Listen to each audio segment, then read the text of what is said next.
Fantasy Philosophers is brought to you by fantasy-info.com.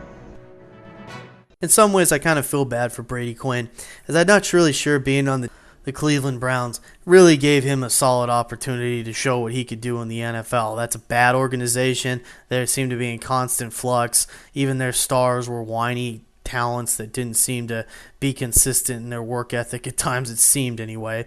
So with that situation, it wasn't that great. With Eric Mangini, I'm not much of a Mangini fan. Really, I can't say that he was much of a help as far as the tutelage and progression of a quarterback in the NFL. Anyway, now Quinn's gone to the Denver Broncos, and here's a situation that's not very good for him again. I think the coaching staff's a little bit better to help him progress, but he doesn't have great talents around him per se right now. He's stuck behind Kyle Orton, and Tim Tebow was drafted, so they've got him up and coming up in the rank. With Brady, I wouldn't expect him to be around forever unless he's just going to be a career backup and they decide to move off from Orton and move him off next offseason. As far as in the future, heck, you never know with some quarterbacks. It may take them a while of scuffling around and maybe going through a team or two before they get in the right opportunity, before they can do something. Even when, if Brady should get into that situation, it would be hard for me to see him as any kind of a fantasy relevant quarterback, probably more of a game managing quarterback in the NFL. That's really the story with Brady for his career, and this is really where we're going to have to label him, and that's going to stay there probably for a few more years, and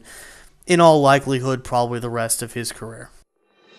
For more fantasy football information, go to fantasy-info.com and sign up for our free e-newsletter. Good luck in your 2010 Fantasy Football League.